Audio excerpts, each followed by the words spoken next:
Scroll பண்ணுறதை ஒரே ஒரு நிமிஷம் நிறுத்துங்க. நீங்கள் ஸ்டூடெண்ட்டாக இருக்கலாம், பிஸ்னஸ் பண்ணிகிட்டு இருக்கலாம், ஒர்க் பண்ணிகிட்டு இருக்கலாம். நீங்கள் இப்படி கஷ்டப்பட்டு ஓடிட்டு இருக்கிறதுக்கு ஒரே ஒரு காரணம், வாழ்க்கையில் என்னைக்காச்சும் நம்ம ஜெயிக்க மாட்டோமா அப்படின்ற ஒரே ஒரு கேள்வியாக தான் இருக்கும். வாழ்க்கையில் நிறைய பேர் ஜெயிச்சிருக்காங்க, சக்ஸஸ் ஆயிருக்காங்க. அந்த சக்ஸஸ் ஆன எல்லாருக்குமே அவங்க சக்ஸஸ் ஆகிறதுக்கு ஒரு முக்கியமான காரணம் வாழ்க்கையிலான பர்பஸ் ஆஃப் லைஃப் என்ன அப்படின்றத கண்டுபிடிச்சிருப்பாங்க. உங்களுக்கு அந்த பர்பஸ் ஆஃப் லைஃப் தெரியாததுனால தான் இன்றைக்கும் காலையில் ஏண்டா எழுந்துக்கிறோம், படிக்கணுமே, வேலைக்கு போகணுமே, கஷ்டப்படணுமே, பிஸ்னஸ் பண்ணணுமே அப்படின்ட்டு ஒரே குழப்பம் இருக்கும். நான் ரொம்ப சிம்பிளான ஒரே ஒரு எக்ஸாம்பிள் சொல்கிறேன். அந்த எக்ஸாம்பிள் தெரிஞ்சிச்சுன்னா உங்களுக்கு புரிய ஆரம்பிச்சிடும் வாழ்க்கையில் பர்பஸ் ஆஃப் லைஃப் எப்படி கண்டுபிடிக்கிறதுன்னுட்டு. நீங்கள் செய்கிற வேலை ரொம்ப கஷ்டப்படுற விஷயமாக இருந்தாலும் ரொம்ப ரசித்து ருசித்து அதை செஞ்சீங்கன்னா உங்களுக்கு அதுதான் பர்பஸ் ஆஃப் லைஃப். இதுக்கு இன்னொரு எக்ஸாம்பிள் நான் சொல்ல முடியும்.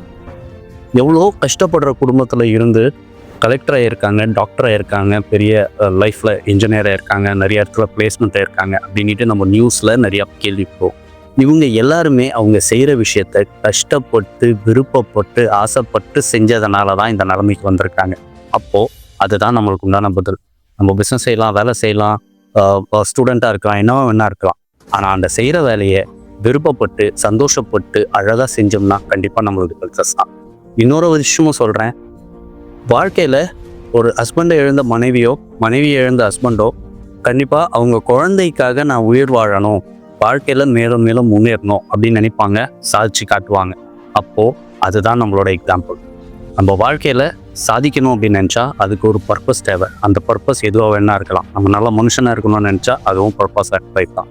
நம்மளோட குழந்தைக்காக வாழணும்னு நினச்சா அதுவும் பர்பஸ் ஆஃப் லைஃப் தான்.